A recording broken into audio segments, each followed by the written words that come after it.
Chers frères et sœurs, chers amis, ce matin encore, comme chaque dimanche, nous sommes invités à réserver du temps. Réserver du temps pour le recueillement et la prière, du temps pour aller à la rencontre de l'autre, parce que l'un nous invite à nous rassembler en sa présence, parce que son amour embrase le territoire de nos indifférences et de nos haines, parce qu'il nous donne sa paix, afin que nous puissions habiter cette heure comme notre monde dans un esprit constructif et rassembleur. Parce que l'esprit appelle à la sagesse de l'unité qui transcende tout ce qui nous sépare. Alors tenons-nous debout, ensemble, selon la parole de l'Évangile selon Luc, veillez et priez en tout temps, afin que vous ayez la force de paraître debout devant le Fils de l'homme. À présent, je vous invite à chanter quelques strophes du psaume 92. Ah, que c'est chose belle de te louer, Seigneur.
Veillez et priez en tout temps, afin que vous ayez la force de paraître debout devant le Fils de l'homme. Je vous invite à la prière. Éternel Dieu, force de notre vie, nous aimerions tant rester debout. Malgré les orages et les vents contraires, avoir le courage de croire que notre vie en vaut la peine. Éternel Dieu, lumière dans notre nuit, nous aimerions tant rester debout, et avec nos faibles moyens, mais les moyens de tout notre être les reflets de ta présence, de ta tendresse et de ton amour. Éternel Dieu, source de toute joie, nous aimerions tant rester debout, cueillir les traces éparses de paix et d'espérance et t'offrir ce bouquet, signe de notre gratitude. Éternel Dieu, fidèle compagnon de route, nous aimerions tant rester debout. Mais quand nous fléchissons, donne-nous de reconnaître les battements de ton cœur pour rythmer notre marche, tes mains qui réconfortent, tes pas qui portent les nôtres, ton souffle qui nous fait vivre. Amen.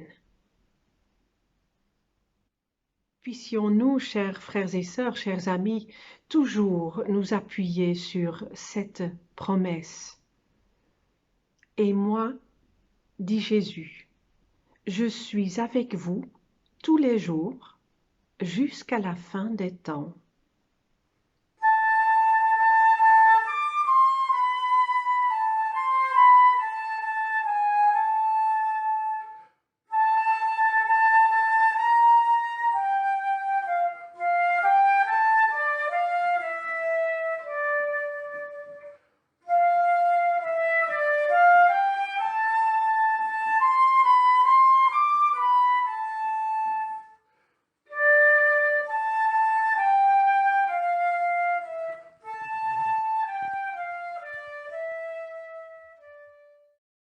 Première aux Thessaloniciens chapitre 5, versets 1 à 11. Pour ce qui concerne les temps et les moments, vous n'avez pas besoin, frères, qu'on vous écrive. En effet, vous savez vous-même parfaitement que le jour du Seigneur viendra comme un voleur dans la nuit. Quand ils diront « paix et sécurité », alors la destruction arrivera sur eux à l'improviste, comme les douleurs de l'accouchement sur la femme enceinte, et ils n'échapperont en aucun cas. Mais vous, frères, vous n'êtes pas dans les ténèbres, pour que ce jour, tel un voleur, vous surprenne, car vous êtes tous fils de la lumière et fils du jour. Nous n'appartenons pas à la nuit, ni aux ténèbres. Ainsi donc, ne dormons pas comme les autres, mais veillons et soyons sobres, car ceux qui dorment, dorment la nuit, et ceux qui s'enivrent sont ivres la nuit.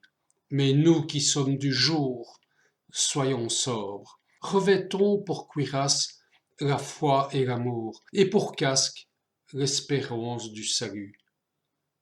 Car Dieu ne nous a pas destinés à la colère, mais à l'acquisition du salut par notre Seigneur Jésus-Christ, qui est mort pour nous, afin que, soit que nous veillions, soit que nous dormions, nous vivions ensemble avec lui.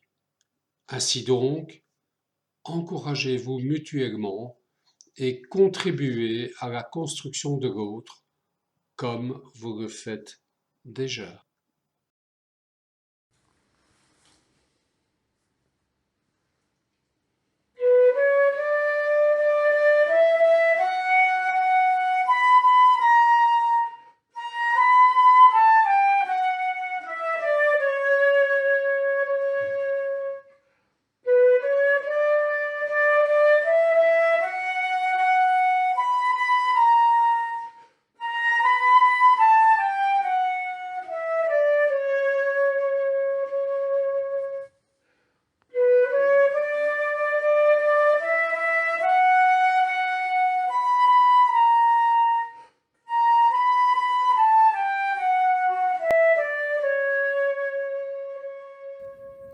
Je m'en souviens comme si c'était hier, et chaque année au mois de novembre, le même souvenir me revient. À l'époque, on habitait encore à Bruxelles dans un appartement loué, dans un grand immeuble. Comme c'était des congés de Toussaint, la famille était déjà partie à la mer, et je voulais les rejoindre après une réunion importante. Et justement, en partant pour cette réunion, je vidais encore la boîte aux lettres. Un peu de publicité et une lettre de notre propriétaire. Il annonçait sa venue pour discuter des problèmes avec nous dans l'appartement et pour faire notre connaissance. Je saluais cette perspective de la rencontre avec lui, car depuis une semaine, le chauffage ne démarrait plus. Je voulais lui montrer aussi le poignet de la porte que les enfants avaient cassé. Il avait d'ailleurs un côté sympathique, le propriétaire. On ne l'avait jamais rencontré, juste signé le contrat dans une agence, mais chaque année, au moment des fêtes, il nous envoyait des cartes de vœux. En attente devant des feux rouges dans la voiture, j'étais du coup interpellée par un message de la police à la radio. La police appelait à la vigilance. Une nouvelle série de vols avait commencé dans notre quartier. À ce stade de la soirée, je ne m'inquiétais pas encore. La réunion fut longue, certainement constructive, et c'était presque minuit quand je tournais la voiture pour entrer dans notre rue. Et cela se voyait de loin. Tout notre immeuble était éclairé, toutes les fenêtres allumées, comme une phare dans la nuit. Le moment de choc était énorme, j'ai pensé à un accident, mais pas d'ambulance devant l'immeuble. La deuxième pensée terrifiante, les voleurs. Je ne sais pas comment j'ai fait, j'ai garé la voiture, j'ai pris les escaliers en sautant, et oui, la porte de l'appartement était bien ouverte. J'entrais préparée au pire, toutefois, rien n'avait changé. Pas d'armoire fouillée, pas de tiroir vidé. Au contraire, une chaleur agréable m'accueillait. Le chauffage était remis en route et toutes les lampes étaient bien allumées. Le poignet de la porte de la chambre des enfants bien préparé et tout me semble presque mieux arrangé et plus propre qu'auparavant. Sur la table, une grande enveloppe de la part du propriétaire, à côté d'une boîte au chocolat, mes préférés.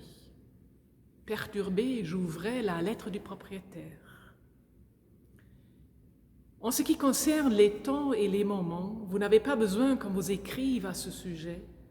En effet, vous savez bien vous-même que le jour du Seigneur viendra comme un voleur dans la nuit. Mais vous n'êtes pas dans les ténèbres pour que ce jour vous surprenne comme un voleur. Vous êtes tous des enfants de la lumière. Ne dormons donc pas, mais veillons. Je vous laisse juger vous-même si cette petite histoire s'est passée réellement ou non. Mais une chose est sûre, cette petite histoire, peut-être parabole moderne, pourrait nous permettre d'aborder la thématique autour du jour du Seigneur, thématique pas du tout évidente. Selon le Nouveau Testament, il s'agit de l'expression qui évoque le retour du Christ. Et chaque année, selon la tradition des églises, à la fin de l'année liturgique au mois de novembre, un dimanche y est consacré. Comment alors s'y positionner? La petite histoire du début le montre bien. Le jour du Seigneur, en tant qu'événement qui illumine, qui éclaire, n'est pas à craindre. La position à prendre est celle du veilleur, de la veilleuse. Dans sa première lettre aux Thessaloniciens, dont est tirée la prédication d'aujourd'hui, l'apôtre Paul s'adresse à une communauté, il faut le savoir, qui est fort déstabilisée, troublée. Les membres s'attendaient à être témoins du retour du Christ encore pendant leur vie. Mais la réalité s'est avérée différente. Après la mort de certains membres de la communauté, des questions émergeaient. Qu'est-ce que cela veut dire? Le Christ n'est pas encore revenu. Est-ce que nous aurions fait fausse route, collectivement? Le Christ, au pire, serait-il infidèle? Non, rassure l'apôtre Paul. Décédés ou vivants, écrit-il, nous serons toujours avec le Seigneur. Mais il poursuit sa lettre au chapitre 5, notre lecture d'aujourd'hui, pour inspirer la bonne attitude face à l'avenir dont nous ne pouvons jamais prévoir, jamais prédire les détails. La première fausse route, selon l'apôtre Paul, sera de se croire maître de sa vie, de se baser sur des fausses sécurités, comme ceux et celles qui disent avec le verset 3, « sécurité et paix », c'est-à-dire « tout va bien, même s'il n'en est pas ainsi ». Paix et sécurité, il s'agit probablement aussi du programme de la propagande romaine, de la force politique à l'époque, car Pax et Securitas étaient emprunts sur la monnaie de l'Empire romain. Et Paul, il avertit, ne pensez pas que vous pouvez tenir votre paix et votre sécurité entre vos propres mains, comme on peut accumuler des pièces de l'argent, de monnaie dans ses poches. La deuxième fausse route à éviter, selon l'apôtre Paul, est celle de la peur. Car à première vue, oui, le jour du Seigneur pourrait inspirer crainte et angoisse, car il vient comme un voleur dans la nuit. Ceux et celles qui ont déjà vécu des cambriolages dans leurs appartements, dans leurs maisons, vont confirmer cette dimension terrifiante de cette comparaison. Là, chez soi, où on se sentait en sécurité, d'autres personnes ont violé la zone privée, ont tout fouillé et se sont enrichis. Mais comment se préparer alors à un jour pareil qui vient comme un voleur? On n'y est pas préparé, tout simplement. Si les évangiles et si l'apôtre Paul utilisent cette comparaison du voleur, c'est justement pour évoquer la dimension de la surprise. L'effet surprenant ne sera pas à éviter. Par contre, le jour du Seigneur n'apportera pas de mauvaises surprises. Vous n'êtes pas dans les ténèbres pour que ce jour vous surprenne comme un voleur, dit le verset 4, pour marquer notre identité, celle d'appartenir au jour, à la lumière, être héritier de la transparence, de la clairvoyance, de la lucidité, du rayonnement en tant qu'enfant de la lumière. La lumière fait partie des qualités bibliques les plus merveilleuses de Dieu. Le psaume 104, il lance sa joie, son adoration envers Dieu en priant « Tu es revêtu d'éclat et de magnificence. Dieu s'enveloppe de lumière comme d'un manteau. » Sans lumière, pas de vie. La lumière promet clarté. Les mauvaises surprises sont alors exclues. Et finalement, Jésus dit de lui-même « Je suis la lumière de ce monde ». J'aime bien cette tradition juive qui parle du retour du Messie en tant qu'événement où le Messie ne fait rien d'autre que plonger le quotidien dans une autre lumière, de ranger et d'arranger les choses et les objets autrement, les réparer peut-être et les mettre sous un autre éclairage pour que toute la vie apparaisse plus belle et plongée dans l'harmonie.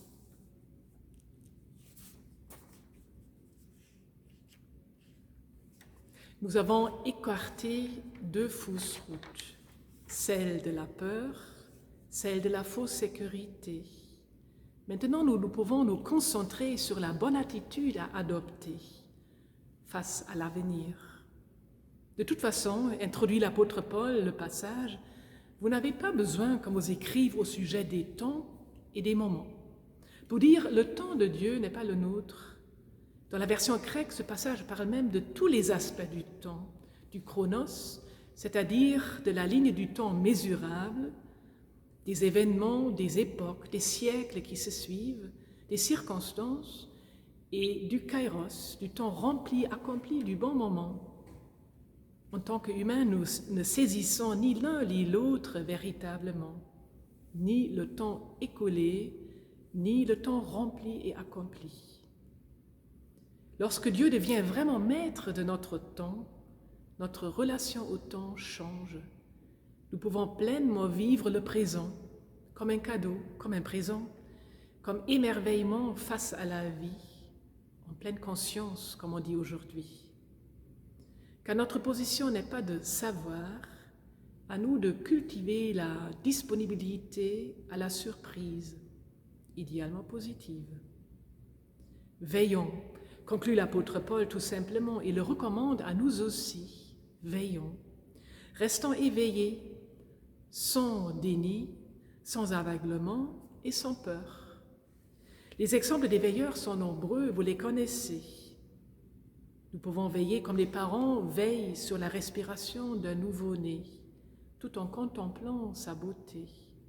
Nous pouvons veiller comme les enfants sur la respiration du parent mourant, qui attend souvent l'arrivée du dernier enfant avant de mourir.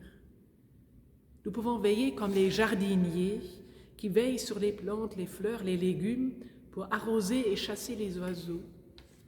Nous pouvons veiller comme le personnel de garde dans des cliniques aux soins intensifs, comme les pharmaciens de garde, les pompiers, les policiers en attente pendant la nuit. Veillons et profitons de notre équipement.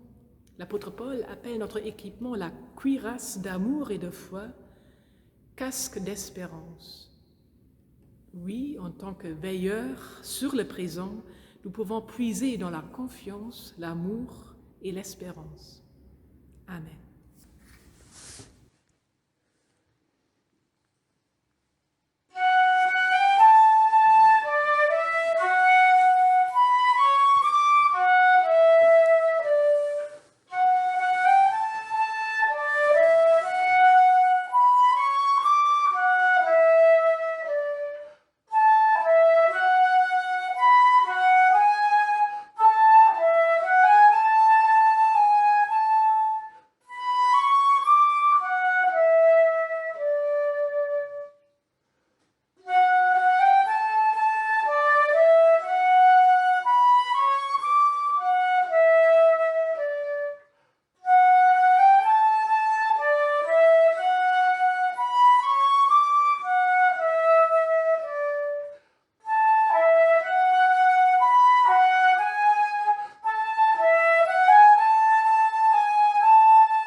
Dieu, éternel Père de tous, plénitude de la création, nous mettons en mots les prières de notre cœur que tu connais déjà, afin de les partager avec notre prochain, en nous associant à lui dans la foi en Christ.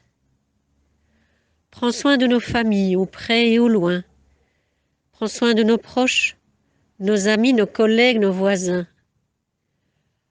Toi, tu connais chaque situation, les naissances, les projets, les deuils, la solitude, la maladie, les joies, la solidarité. Sois présent auprès de chacun et chacune, soutiens, encourage, relève, suscite encore et encore les ouvriers de ton royaume.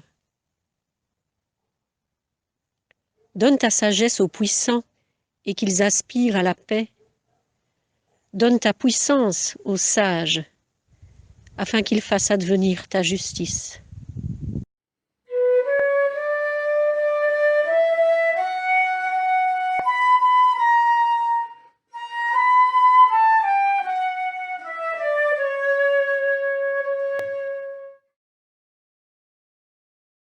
Nous te confions les veilleurs d'aujourd'hui, infirmiers, ambulanciers, médecins, étudiants et bénévoles, chercheurs, brancardiers, personnel d'entretien et de cuisine, toutes ces personnes qui, au sein des hôpitaux et du monde médical, rendent possible un combat sans merci contre la pandémie. Protège-les ainsi que leurs familles et protège les malades. Donne force et inventivité aux enseignants. Donne force aux enfants, foi en l'avenir, un avenir meilleur pour nos jeunes, recentré sur le respect de la vie. Alors que nous visionnons ce culte en vidéo, nous n'oublions pas toutes les personnes qui n'ont pas la possibilité de se connecter, qui n'ont pas accès à Internet, qui n'ont pas la facilité ou de l'aide pour nous rejoindre par écran interposé.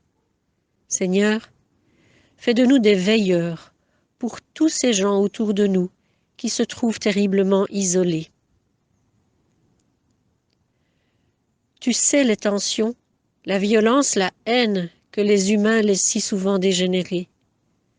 Interviens en nous faisant goûter à ta paix, et qu'il nous soit tout naturel de vivre ensemble en partageant nos défis et nos élans, enthousiastes pour accueillir une société renouvelée, solidaire et forte dans l'union fraternelle. Nous t'en prions, au nom de Jésus notre Sauveur, que ta volonté soit faite et que vienne ton règne de paix. Amen.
Oui, nous appartenons à la lumière.